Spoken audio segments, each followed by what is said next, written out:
and welcome back to Voices of the Condemned. Today we're discussing an ongoing scandalous trial of the man with an alliteration for the name who's managed to piss off the Pope, admittedly quite easy, and who's insisted the Earth is not the center of the universe. I have with me today an avid member of our beloved Catholic Church and a former student of Galileo's to discuss his so-called heresies. Now I'm going to pass it over to our resident fact-checker, Bella. Bella, take it away. With the birth of Nicholas Copernicus. Copernicus is credited with the first proposing a universal system where the sun is the center and the earth rotates on its axis every 24 hours around the sun once a year. He published his views in the 1443 book, The Revolutions of the Celestial Orbs. The book originally did not offend Catholics, mostly because of a preface that denied the physical validity of the model. However, the book was met mostly with skepticism by many of the people. When he published his findings, the world had scarcely become known as round and complete when it was asked to waive the tremendous privilege of being the center of the universe. Copernicus's book was not placed on the index of banned books till 73 years after its publication in 1616. So, in regards to the trial today, what is being talked about is how Galileo's world of science and humanism collides with the world and power of the Catholic Church. With Galileo's development of the telescope, he used many of his astronomical discoveries as new arguments for the Copernican system in a series of letters that he sent out to many of his friends. However, Galileo's eagerness to express Copernican views would earn him first in 1616 a warning from the Catholic Church. However, Galileo remained undeterred. Galileo had a mission. He wanted to increase awareness of scientific thought and in the process rescue the Catholic Church from its refusal to see the cosmos as it really was. Let's start with our dear representative of the Catholic Church. Take it away. Okay, so Galileo, he's so clearly a heretic, it's insane. Like, there's so much scripture that can support that Earth is the center of the universe. I can list off some verses, I can quote them to you. Do it. Okay, Joshua 10:12 through 13. On the day the Lord gave the Amorites over to Israel, Joshua said to the Lord in the presence of Israel, "Sun, stand still over Gibeon, and you moon over the valley of Ajalon." So the sun stood still and the moon stopped, till the nation avenge itself on its enemies, as is written in the book of Jashar. The sun stopped in the middle of the sky and delayed going down about a full day. It says the sun stopped. That implies that there was motion in the first place, and that would mean that the sun is rotating around the earth, and the earth is the fixed center of the universe. Interesting. Pope Urban VIII clearly is not, like, he has condemned Galileo. Galileo has continuously offended Pope Urban, the leader of the Catholic Church. He is like the ultimate being that confers the will of God to the Catholics. And he argued that an all-powerful God could make the sun and other heavenly bodies do as he pleased, notwithstanding the law of physics. God is above the law of physics, and we are God's children. Why would he not make us the center of the universe when we are his favorite creation? Why would we think that the sun, where no one lives, would be the center? Okay, so if God can defy the laws of physics, would that not explain the sun being stopped by him? Saying that the sun stopped implies that it was in motion in the first place, which would mean that it was rotating.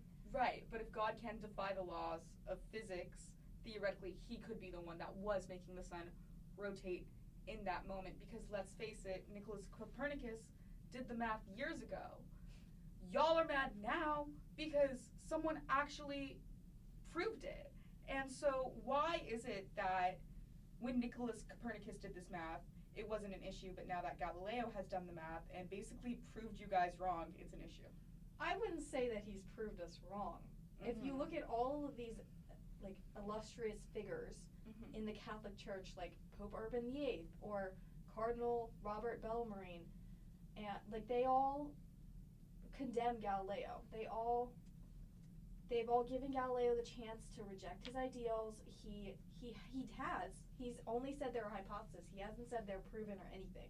So clearly he can't stand by his own ideals if he can't, like, he's just saying they're a hypothesis. He's just saying it could be true, but he hasn't provided any scientific proof. You also have not provided any scientific proof. I've provided the will of the church. God is the ultimate being. He made the earth. Why would he make the sun the center when we, his favorite creation, are on earth? Why would he not make us the center of his universe? Okay, so Galileo had this thing called a telescope, and he was able to see out into, like, whatever that dark, you know how, like, the sun goes down and it gets dark and there's, like, shiny things in the sky? He was able to see those and see them moving throughout the night. Why would they be moving if we're not moving? They're moving around us. But We stay still. We are fixed. But the sun is down. Like, the sun goes away at nighttime. Exactly. It's going around the earth. It is rotating around the earth in circles. We are not rotating around the sun. But if the sun is what's moving, why do the little shiny things at nighttime move also? Because Galileo saw it with his telescope. They are also rotating. And also, Tommaso Cassini, he's a Dominican monk. He clearly knows his stuff. In 1615, he claimed that the Florence was full of Galileists, like you, and you deny God and miracles, which is clearly not true based on scripture. He knows his stuff, so he believes that the sun-centered theory contradicts scripture, like I have pointed out before, and I can bring up more verses if needed.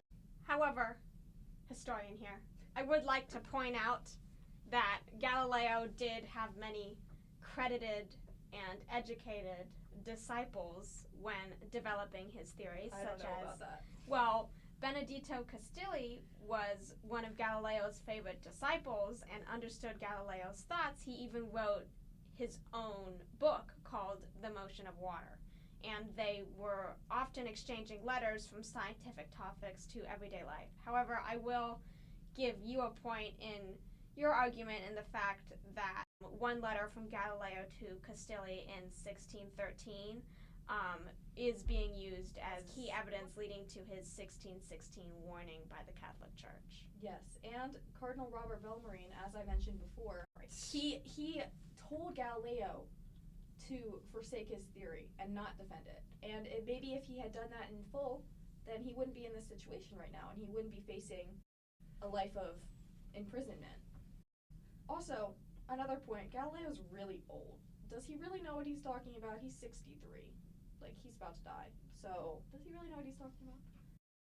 Don't you think, though, that because this is his life's work, rejecting the theories of people like Castelli, who make the argument that while the Bible is valid scripture, it doesn't necessarily explain science, will deter younger people from the church in the future? No, because the Bible corresponds. No, because you're going to also accuse them of heresy. Exactly. So, with that, do you think that it's Wait, everyone stop! We just had a breaking news update. Let's go over to Bella for more. Hello everyone, I am back. I have come back from the church after the trial. The judges have made their sentence. Galileo pleads guilty to a lesser charge in exchange for a more lenient. I am saying I have not finished. Lesser charge in exchange for a more lenient sentence. He declares that the Copernican case was made too strongly in his book, Dialogue Concerning the Two Chief World Systems, and offers to refute it in another book. Galileo sentenced to prison for an indefinite term. After Galileo signs a formal recantation, he is allowed to serve the remainder of his term under house arrest in the home of the Archbishop Siena. I mean, home of an archbishop can't be too bad of a place to be under house arrest. I honestly think it was too lenient. He should have gone to prison. What, You you should burn go up to a steak? prison. Anyway, so I guess that's no longer a controversial topic anymore. It's been resolved. That's the end of our show. Thank you so That's much, all, lovely baby. fact checker, and our wonderful guests, including one who's still crying. See you next time on Voices of the Condemned. Bye, everyone.